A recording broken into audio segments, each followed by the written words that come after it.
دام جيت الدنيا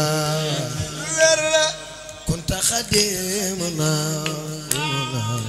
عند ربي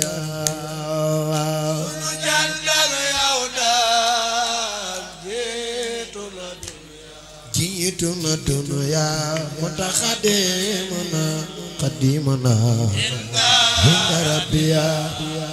sunu jantak ya dam yetu dunya kunta khadimuna khadimuna hinda rabbiya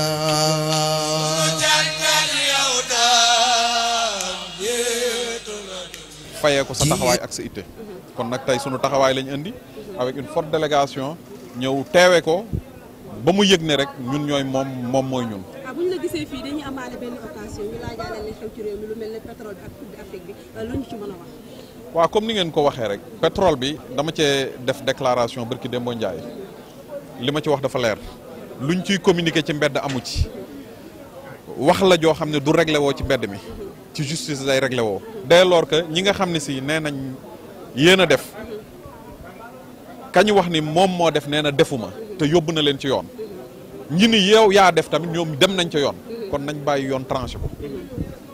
du coow lu mën a réglé woo ci mbedd mi nañ ko réglé devant la justice et je pense que loolu moom moo nekk di am comme jàpp nañ ni procureur autosaisiru nañ ñi ngi woo nit ñi di leen entendre nañu bàyyi loolu te ñun jublu ci liggéey te jublu ci luy indi dépense jëme ko ci njaboot gi Sénégal beneen soxla la ñu am budul ay coow c'est un pays qui n'a pas de moyens li ñu war a def mooy liggéey sonn pour njaboot gi am lu ñu lekk am lu ñu jox seen njaboot mën na garder seen dignité loolu ñun ci la ñuy xëy dans la renaissance sénégalaise c'est-à-dire le social et l'entraide mutuelle. mais li ñu mën a teg ci loxo sénégalais yi juge moo ko ciy teg du yow mi may poser question du man may répondre les dossiers sont devant la justice. justice dina ko traiter le juge est entouré d'experts en la matière yoo xam ne mën nañu prononcer wu ci loolu kon ñun ñëpp dañu war a téye suñu gémmiñ bàyyi justice bi continuer yoonam lépp lu mu décider ñu xam ne lii moom mooy décision yi mais décision yi kenn mënul taxaw di ko commenter alors que justice pareegul sax ci liggéey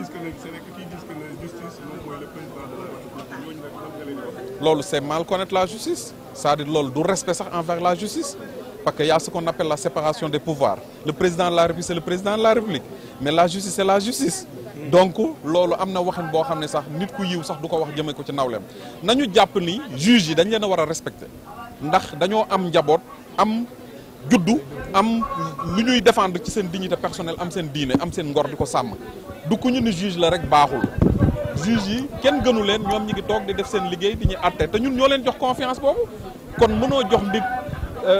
bopp ba pare rocc làmmiñ wi nañu continuer respecter justice ci suñu réew te yaakaar ko te gëm ko lu mu décider ëllëg ñun ñëpp ñu ànd tënk ci loolu.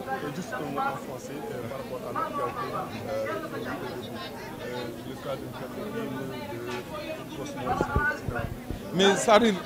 je vais me répéter c'est un problème qui ne se règle pas dans les rues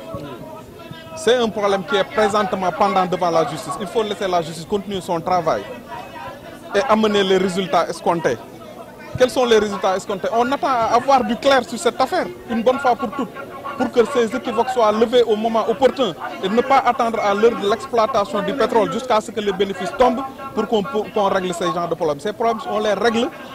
bien à l'avance. Donc on est à peu près 2 ans, 3 ans de l'exploitation, donc il faut lever toute équivoque par rapport à cela.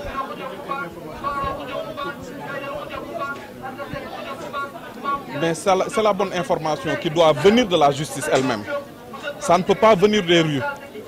On croit à notre justice. Laissons la justice faire son travail.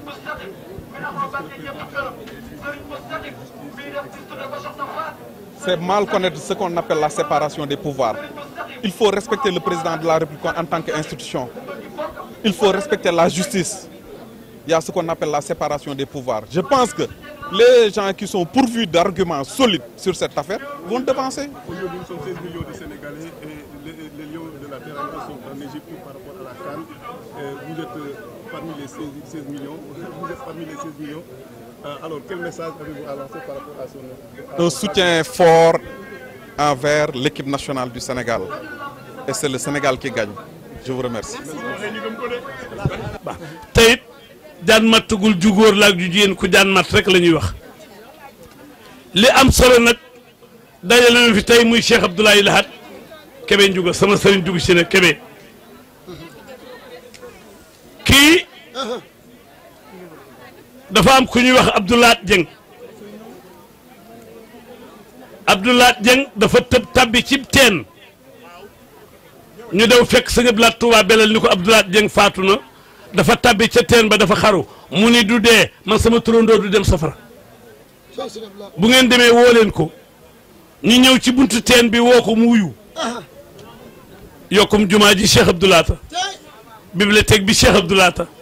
autoroute bi Cheikh Abdoulaata daare kaamil Cheikh Abdoulaata kër mag moom Cheikh Abdoulaata université bi Cheikh Abdoulaata waaye jàmbaar dëgg nag mooy sa baay ku sëñ Abdoulaat gënoon sëñ Siidee la gën waxuma sëñ Muntaxa moo wax barki démb bi mu koy siyaare dama ko topp ak télévision bi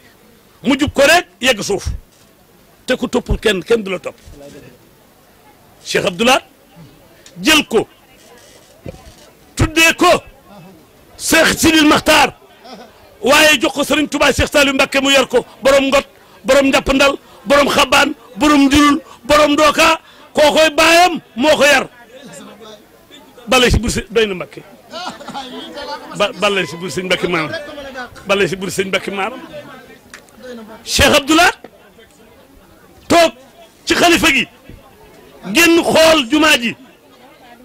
mu ni jumaa ji sëñ Modou Moussa Mbacké sa mag ju baax def fondation sëñ Fallou yeggale ko duma ko toj waaye dinaa ci yokk lool lu jullit seen jumaa ji jullit sama yokk wi kii ñëw nag di soxna Wali Kébé moom soxna Waalo moom Serigne Saliou soxna Serigne Saliou ak Cheikh Abdoulaat bokk lépp tasul kër sëñ Abdoul Khadir ma nga fa ca kër nijaayam toog di muñ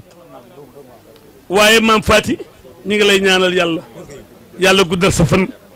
yàlla may la wér yow li may wax ki ne cuun mii rek mbaakool sa kër maam bokk loo wuñ sëñ Bamba dañ cee bokk moo tax ku bañ mbaakool attala bul fanaan Touba Mbacké bé mbaakool bokk loo wuñ sëñ Touba dañ cee bokk ma nuyu nag notaire bu baax bii notaire bii nga xam ni fa ko sa baay dalal ma nga fa ca biir kër sëñ Abdoulaat la xaaj ni lii ka noo bokk baay toogal fii ma jàkkaarloog yow gan gu ñëw mu woo ko mu ñëw teewe alaaji sëriñ ba jur ko mu màgg di notaire am jom lool teel a liggéey yor ay bokkam waaye kii sa baay rek la gëm Mbacké nit day wut yëfi boppam boo toogoon ca kër baay màggal nit ñi raam waaye fii nag boo ne woon ca àll ba ñu fekk la fa Cheikh Abdoulaat dafa ñëw ngaay gane ku ñuy wax Malick Gissé waa Ibra Gissé arrière bay dem fiir doomam ñu ni faatu na mu ni déedéet ana mbubbam sa maam moo tax nga mel ni nga mel mu ne anamu ñun nañ ma jox mbubbam ñu jox ko mbubbam mu solal ko jàpp ci loxo ba génne ko ni yàlla rus na ma ci moom xaadim burum nit ñi mamarat sali siin ba mujje woote appi dongo sutub sooroor gën juma yetti mag daje ci moom màggal gu mag gi ju mag ji sa maam rek jërëjëf Mbacké Baye Abdoulaye yàlla nga fi yàgg te wér yow sëñ Touba